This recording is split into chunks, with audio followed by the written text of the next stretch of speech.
Hello दोस्तों, Saraswati groups of colleges के इस यूट्यूब चैनल पे आप सभी का स्वागत है। जैसा कि आप लोगों को पता है कि हम लोग बीए प्रथम सेमेस्टर के शिक्षा शास्त्र जो विषय है, इस विषय में हम चैप्टर वाइज अध्ययन कर रहे हैं इस चैनल के माध्यम से, जिसमें आपको सभी वीडियो प्ले स्टोर में चैप्टर वाइज मिल जाएंगे। ठीक है, टॉपिक आपका क्या है, जो चैप्टर है वो है शिक्षा का कार्य।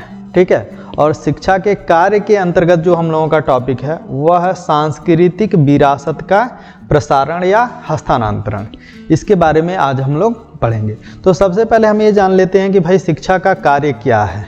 ठीक है ना, टॉपिक जो हम लोगों का चैप्टर है, चैप्टर जो है हम लोगों का, या जो हम टॉपिक कहोगे इसमें आप, तो शिक्षा का कार्य। अब देखिए कि जो शिक्षा है, शिक्षा किसको दिया जाता है, तो जाहिर सी बात है कि शिक्षा बालक को दिया जाएगा या मानव प्राणी को ही दिया जाएगा। किसको दिया जाएगा? मानव प्राणी को ही दिया जाएगा। अब बालक या मानव प्राणी, या आप कह सकते हो कि व्यक्ति को ही दिया जाएगा। यानी कि व्यक्ति को आप जब शिक्षा देंगे तो उस शिक्षा का क्या कार्य होगा। तो सबसे पहले व्यक्ति के अगर जो हम बारे में जानें तो व्यक्ति का यह सबसे पहले शिक्षा क्या करेगा, उसका सर्वांगीण विकास करेगा। यानी कि व्यक्ति का सर्वांगीण विकास करना ही क्या है, शिक्षा का कार्य है ना। या अगर जो आप इस बात को ऐसे भी समझ सकते हैं कि बालक का समग्र विकास करना ही शिक्षा का कार्य है। क्या है? समग्र विकास करना, समग्र विकास करना। ठीक है, ऐसे भी आप कह सकते हैं। अब हम मानते हैं कि कोई भी बालक है, जैसे मान लो कि यह एक व्यक्ति है या बालक है जो शिक्षा प्राप्त करता है, वह शिक्षा विद्यालय से प्राप्त करता है। ठीक है, अब विद्यालय के द्वारा इस बालक के क्या किए जाएंगे, इसके विकास पर कार्य किए जाएंगे। और किस प्रकार के विकास पर? तो समग्र विकास पर या सर्वांगीण विकास पर। तो समग्र विकास के अंतर्गत अगर जो हम बालक के देखें तो बालक के मुख्यतः दो पक्ष आएंगे। कौन कौन से पक्ष आएंगे? तो सबसे पहला जो पक्ष है वह है व्यक्तिगत पक्ष। क्या आएगा? व्यक्तिगत पक्ष। और जो दूसरा है वो कैसा पक्ष है, तो वह है सामाजिक पक्ष। कौन सा पक्ष है? सामाजिक पक्ष, है ना। यानी कि अब बालक का व्यक्तिगत पक्ष को विकसित करने का कार्य कर रहा है और दूसरा सामाजिक पक्ष को भी विकसित करने का कार्य कर रहा है। तो इसमें जो व्यक्तिगत पक्ष है, इस व्यक्तिगत पक्ष के अंतर्गत कई पक्ष शामिल हैं। जैसे हम कह सकते हैं कि बालक का शारीरिक विकास करना है। क्या करना? शारीरिक विकास करना, यह भी व्यक्तिगत पक्ष के अंतर्गत आएगा। मानसिक विकास करना, मानसिक विकास करना, है ना। उसके बाद से हम कह सकते हैं कि संवेगात्मक विकास करना, संवेगात्मक विकास करना। अब आप इसे बस बेसिक से समझते जाइए। ठीक है, उसके बाद से क्या कह सकते हैं आप? नैतिक एवं चारित्रिक विकास करना, चारित्रिक विकास करना। ठीक है, उसके बाद से आप कह सकते हो कि व्यावसायिक विकास करना, यह भी बालक का ही एक व्यक्तिगत पक्ष है। क्यों? क्योंकि बालक को आत्मनिर्भर बनना है अपने भावी जीवन में। जब तक आत्मनिर्भर नहीं बनेगा तब तक वह बालक अपने भावी जीवन को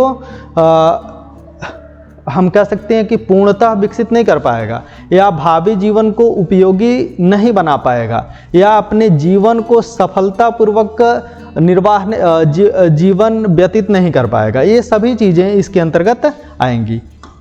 ठीक है, और ये सभी किसके पक्ष हैं? तो व्यक्तिगत पक्ष हैं। अब आपको पता है कि शिक्षा के माध्यम से बालक का व्यक्तिगत पक्ष के अंतर्गत शारीरिक विकास कार्य करना है। यानी कि शिक्षा का यह कार्य हुआ कि बालक के व्यक्तिगत पक्ष के अंतर्गत उसका शारीरिक विकास करना, और शारीरिक विकास के अंतर्गत बालक को शिक्षा क्या करती है, इसको खेल कूद, व्यायाम, योगासन इत्यादि प्रकार के अवसर प्रदान करती है, जिसके माध्यम से बालक का शारीरिक विकास होता है। और जब शरीर स्वस्थ होगा तो जाहिर सी बात है कि उसके मानसिक पक्ष भी विकसित होंगे। मानसिक पक्षों के अंतर्गत हम कह सकते हैं कि तर्क, चिंतन, स्मरण, विस्मरण, ये ये सभी पक्ष विकसित होंगे, और जब ये सभी पक्ष विकसित होंगे तो क्या विकास होगा? मानसिक विकास होगा।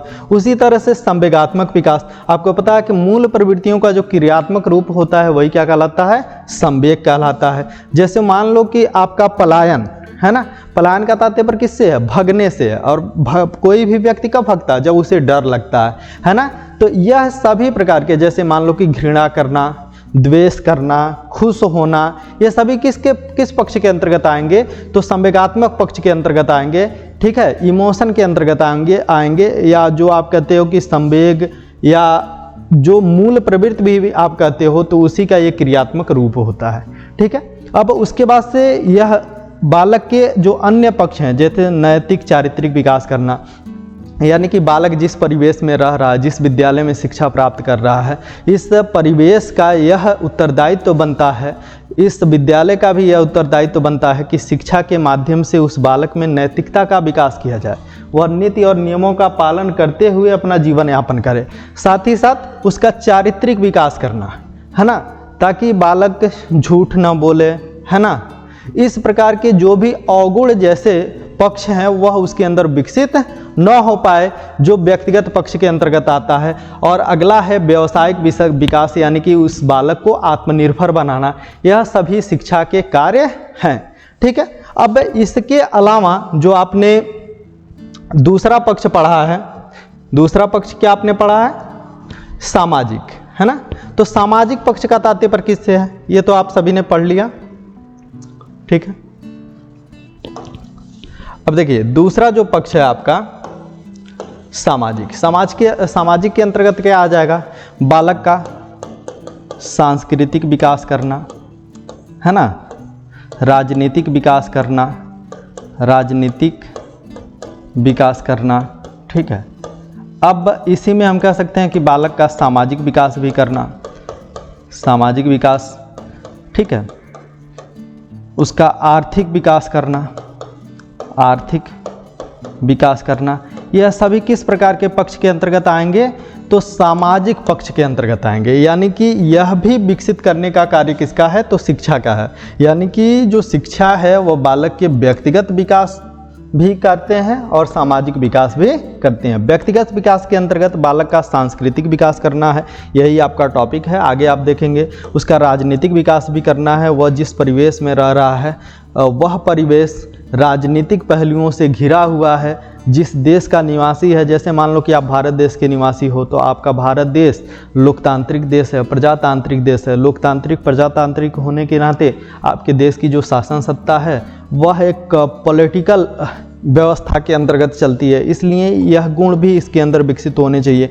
मानव एक सामाजिक प्राणी है, समाज में रहने वाला व्यक्ति है, इसलिए उसके अंदर सामाजिक गुण भी होने चाहिए जिसके माध्यम से समाज उसको एक्सेप्ट कर पाए, उसका आर्थिक विकास भी हो पाए। समाज परिवर्तित हो रहा है, व्यक्ति की आवश्यकताएं दिन प्रतिदिन बदलते जा रहे हैं।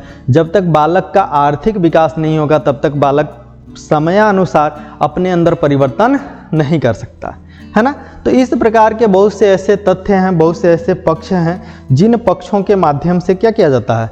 बालक का सर्वांगीण विकास किया जाता है ना, या बालक का समग्र विकास किया जाता है। और ये सभी कार्य किसके हैं? तो शिक्षा के हैं। किसके हैं? शिक्षा के हैं। शिक्षा के माध्यम से किया जाता है। अब बालक के अंदर जो भी सामाजिक पक्ष हैं उन पक्षों को हम देखते हैं कि सबसे पहले जैसे आपका जो टॉपिक था अभी आपने जो देखा है यहाँ पे, आपका टॉपिक क्या है कि क्या पढ़ेंगे आप? तो सांस्कृतिक विरासत का प्रसारण, ठीक है। तो इसमें आपको ये जानना है कि जो संस्कृति है, टॉपिक आपका क्या है? सांस्कृतिक विरासत का प्रसारण, ये आपका टॉपिक है। तो इस टॉपिक को जानने के लिए सबसे पहले आपको सभी शब्दों के अर्थ जानने होंगे, ठीक है ना। सबसे पहला जो है वह है सांस्कृतिक। सांस्कृतिक को जानने के लिए सबसे पहले आपको संस्कृत को जानना होगा। किसको जानना होगा?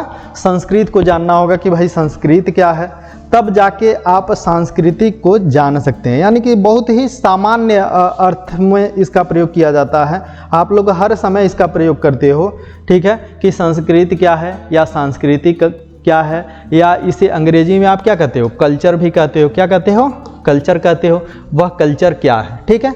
वह क्या हमें किस रूप में मिली हुई है, तो विरासत के रूप में मिली हुई है। किस रूप में मिली हुई है, विरासत के रूप में मिली हुई है। अब इसी विरासत मतलब इसी कल्चर को जो हमने विरासत के रूप में प्राप्त किया, इसको हमें क्या करना है, पीढ़ी दर पीढ़ी हस्तांतरित करना है, इसका प्रसारण करना है, इसको आगे बढ़ाना है, ताकि आने वाली जो हमारी पीढ़ियां हैं वह पीढ़ियां हमारे कल्चर से क्या हों, परिचित हों, वह कल्चर उनके अंदर विकसित हो, ठीक है ना। यही चीज़ें जानना है। अब इन चीज़ों को जानने के लिए सबसे पहले हम ये जानते हैं कि जो संस्कृत शब्द है, इस शब्द का वास्तविक अर्थ क्या है और इस शब्द की उत्पत्ति कैसे हुई है। तो सबसे पहले हम यहाँ पे इस शब्द की उत्पत्ति के बारे में बात कर लेते हैं। जो संस्कृति शब्द है, इस संस्कृत को अंग्रेजी में क्या कहा जाता है, तो कल्चर कहा जाता है। क्या कहा जाता है, कल्चर। यहाँ पे आपको दो चीज़ें दिखने को मिल रही हैं। संस्कृत, अगर जो हम इसका संधि विच्छेद करें तो क्या होगा, संस प्लस कृत। अगर जो इस तरह से देखा जाए तो इसमें एक शब्द आता है कृत या विकृत, जिसका अर्थ क्या होता है, करना। क्या होता है, करना, ठीक है। अगर जो इसी तरीके से हम आगे देखें तो जो ये संस्कृत का अंग्रेजी नाम है, जिसे आप कल्चर के रूप में जानते हैं, इसकी जो उत्पत्ति मानी जाती है वह उत्पत्ति कैसे हुई है, तो सबसे पहले इसको भी आप जान लें। तो इसकी जो उत्पत्ति है वह लैटिन भाषा के कल्चरा शब्द से मानी जाती है। किस शब्द से मानी जाती है, कल्चरा। या इसी को एक फ्रेंच शब्द है जिसे आप कल्टे कहते हो। क्या कहते हो, कल्टे। इस शब्द से भी इसकी उत्पत्ति मानी जाती है। और इन सब का जो अर्थ होता है, इन सब का अर्थ आप ले सकते हो जोतने से। जोतने का तात्पर्य किससे है, विकसित करने से। किससे है, विकसित करने से, यानी कि विकास करने से। या आप कह सकते हो कि परिष्कृत करने से। किससे है, परिष्कृत करने से। या आप इसे यह भी कह सकते हो, ये सभी आप या कह सकते हो इसमें पूजा करने से। किससे है, पूजा करने से, है ना। इस तरह से इस संस्कृत शब्द की क्या मान गई है, उत्पत्ति हुई है। क्लियर है। अब इसमें और भी जो चीजें हैं वह हम लोग आगे देखते हैं, ठीक है। देखिए, अब यहाँ पे जो आपने पढ़ा है संस्कृत का अर्थ क्या है, तो संस्कृत के अंतर्गत एक और मनुष्य की पूर्ण भौतिक सभ्यता। पूर्ण कौन सी सभ्यता, भौतिक सभ्यता। जो भौतिक सभ्यता क्या है, मानव के द्वारा निर्मित है। इसके अंतर्गत क्या है, यंत्र हैं, शास्त्र है, उद्योग प्रणाली है, ठीक है। और दूसरी तरफ उसी व्यक्ति के अंतर्गत क्या है, अभौतिक।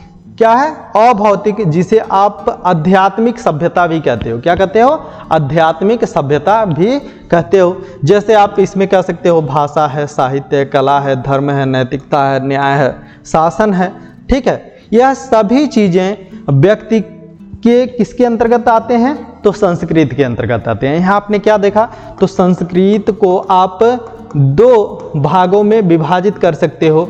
एक होता है भौतिक सभ्यता, भौतिक सभ्यता के रूप में जान सकते हो। और दूसरा आप जानोगे अभौतिक। क्या जानोगे, अभौतिक। भौतिक के अंतर्गत क्या होंगे, जो भी मानव के द्वारा निर्मित किए गए हैं, जिनका अनुसरण प्रत्येक मानव प्राणी अपने व्यवहार के अंतर्गत करता है और उसी के माध्यम से वो अपना जीवन यापन करता है। और दूसरा जो होता है वह होता है आध्यात्मिक। क्या होता है, आध्यात्मिक। आध्यात्मिकता के अंतर्गत भी विभिन्न प्रकार के तथ्य हैं। उन तथ्यों के आधार पर व्यक्ति के अंदर कल्चर का विकास होता है, उसके अंदर संस्कृति विकसित होती है, जिसके माध्यम से वह अपने लक्ष्य की प्राप्ति करता है, ठीक है। तो आगे देखना है क्या है कि शिक्षा का एक उद्देश्य संस्कृत अथवा हमारे ज्ञान, कला, साहित्य, उद्योग, भावनाओं, विश्वासों, रीति रिवाज, आचार विचार, रहन सहन आदि ढंगों को विकास करना भी है। यानी कि आप पढ़ क्या रहे हो, शिक्षा का कार्य। शिक्षा का कार्य। ये आपका क्या है, चैप्टर है। और इस चैप्टर के अंतर्गत आप क्या पढ़ रहे हो, ये पढ़ रहे हो सांस्कृतिक विरासत का प्रसारण। अब इसमें क्या करना है कि इस शिक्षा के माध्यम से व्यक्ति के अंतर्गत सांस्कृतिक चीज़ों को विकसित करना है और वह सांस्कृतिक चीज़ें क्या हों, आगे पीढ़ी दर पीढ़ी हस्तांतरित होते रहें। तो सांस्कृतिक तथ्य कौन कौन से हैं, तो सामान्य भाषा में इनको आप जान सकते हो, ज्ञान, कला, साहित्य, उद्योग, भावनाओं, विश्वासों, रीति रिवाज, परंपराओं, या आप कह सकते हो कि आचार विचार, रहन सहन, ये जो भी एक लाइन में आप सीधे सीधे कह सकते हो कि रीति रिवाज, परंपरा, यही हमारे क्या हैं, कल्चर हैं। और इनको व्यक्ति के अंदर विकसित करने का कार्य किसका है, शिक्षा का है, जिसके माध्यम से वह बालक, वह व्यक्ति अपने संस्कृतियों से परिचित हो पाएगा और उस संस्कृति के आधार पे, उस कल्चर के आधार पर अपना विकास करेगा, जिसके तहत वह अपने जीवन के लक्ष्यों की प्राप्ति कर सकता है। क्लियर है। अब इसमें आप कुछ परिभाषा भी देख सकते हैं कि जो भी विद्वानों ने परिभाषा दी है वो कौन कौन सी परिभाषा दी हैं।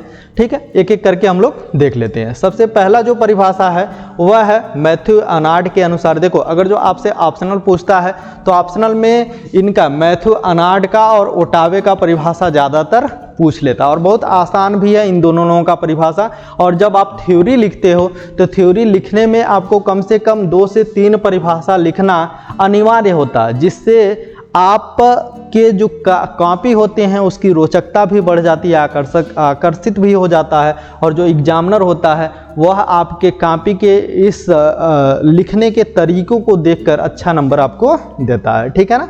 तो इसमें कम से कम 3 परिभाषा आपको लिखना अनिवार्य है। ठीक है। जैसे पहला है मैथ्यू अर्नाल्ड के अनुसार, तो इन्होंने क्या कहा है कि जो कुछ सबसे अच्छा सोचा गया है अथवा जाना गया है वही क्या है, संस्कृति है। मैथ्यू अर्नाल्ड ने कितना आसान परिभाषा दिया, देखिए उन्होंने क्या कहा कि जो कुछ सबसे अच्छा सोचा गया है, जो आप जानते हो कि ये चीज़ें अच्छी हैं, इसका हमें अनुसरण करना चाहिए, इसको हमें अपने व्यवहार में धारण करना चाहिए और इसी के माध्यम से हमें अपना व्यवहार व्यक्त करना चाहिए, जिसके माध्यम से हम अपने लक्ष्यों की प्राप्ति कर सकते हैं, समाज में हमारा अस्तित्व हो सकता है।